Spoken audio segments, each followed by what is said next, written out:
उत्तर प्रदेश के जनपद लखीमपुर खीरी की नगरपालिका गोला गोकर्णनाथ के सभागार में श्यामा प्रसाद मुखर्जी जी की जयंती पर संगोष्ठी का आयोजन किया गया है। इस कार्यक्रम के मुख्य अतिथि बीजेपी जिलाध्यक्ष सुनील सिंह व विशिष्ट अतिथि गोला विधायक अमन गिरी ने श्यामा प्रसाद मुखर्जी के चित्र पर माल्यार्पण कर पुष्प अर्पित कर उन्हें नमन किया। इस कार्यक्रम का सफल संचालन धीरज वाजपेयी ने किया है। संगोष्ठी में मुख्य वक्ताओं ने अपने अपने विचार रखे हैं। यहाँ गोला विधायक अमन गिरी ने डॉक्टर श्यामा प्रसाद मुखर्जी के जीवन पर प्रकाश डालते हुए कहा कि 6 जुलाई 1901 को कलकत्ता के अत्यंत प्रतिष्ठित परिवार में डॉक्टर श्यामा प्रसाद मुखर्जी का जन्म हुआ। उनके पिता सर आशुतोष मुखर्जी बहुमुखी प्रतिभा के धनी थे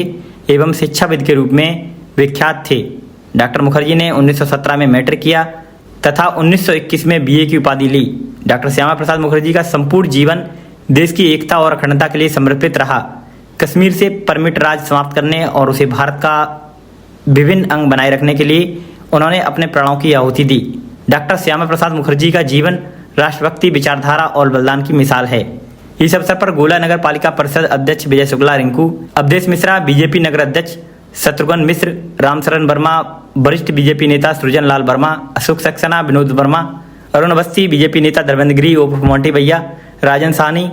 व बीजेपी के कई कार्यकर्ता एवं अन्य लोग उपस्थित रहे। श्री विनोद वर्मा जी,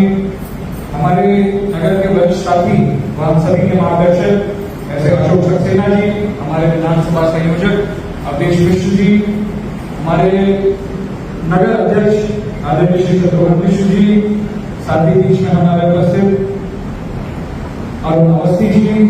प्रचारदर्शी श्री धर्मेंद्र जी, हमारे सम्मुख उपस्थित सभी भारतीय जनता पार्टी के मजबूत कंधों, जिनके ऊपर इस नगर की नहीं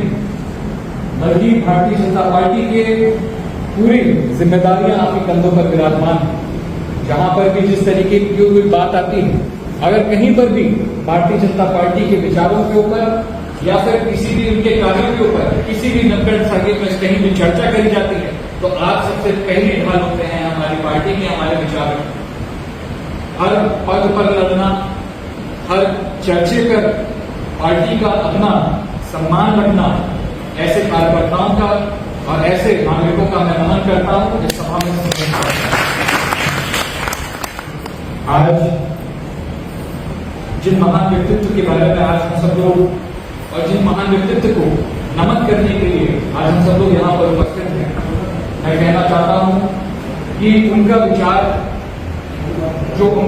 उस समय भारत को एक रूप देने का था, आज उन्हीं के उद्देश्यों पे चलते हुए आज भी हमारी भारतीय जनता पार्टी की सरकार और हमारे सभी शीर्ष नेतृत्व भारत को एक नई मजबूती और नया चेहरा देने का काम कर रहे हैं। जिस समय भारत को धर्म के आधार पर बांटने का काम करा जा रहा है, जहां पर पाकिस्तान का विभाजन करके पाकिस्तान को नया बनाया गया था, हिंदुस्तान का विभाजन करके पाकिस्तान को बनाया गया था, पंजाब और सिंध का बहुत बड़ा हिस्सा टुकड़ों में बांट दिया गया था। उसी तरीके से जब बांग्लादेश का निर्माण हो रहा था तब बंगाल का भी बहुत बड़ा हिस्सा विभाजन करके पूरा का पूरा समस्त बंगाली उधर भेज दिया जा रहा था, पूरा बंगाल बांग्लादेश में परिवर्तित कर रहा था। अब हमारे आदरणीय श्यामा प्रसाद मुखर्जी जी थे जिन्होंने यह आवाज दी कि हाँ, अगर हमारा भारत का यह महत्वपूर्ण हिस्सा जाता है तो हमारी एक बहुत बड़ी धरोहर भी जाती है, हमारा एक सांस्कृतिक विरासत भी जाती है। ऐसे महान व्यक्तित्व डॉक्टर सुभाष चंद्र बोस और आर्यभट्ट जैसे महान व्यक्तित्व जिन्होंने हमारे बंगाल की धरती पर जन्म लिया, ऐसे महान व्यक्तित्वों का इतिहास भी हमारे भारत देश की माटी से जाता है। ऐसे हमारे महान क्षेत्र को बचाने के लिए, बंगाल राष्ट्र को बचाने के लिए डॉक्टर श्यामा प्रसाद मुखर्जी की बलिदान और उनका ये साहस और उनका ये प्रयास हम सभी लोग आज मिलकर उनको नमन करते हैं और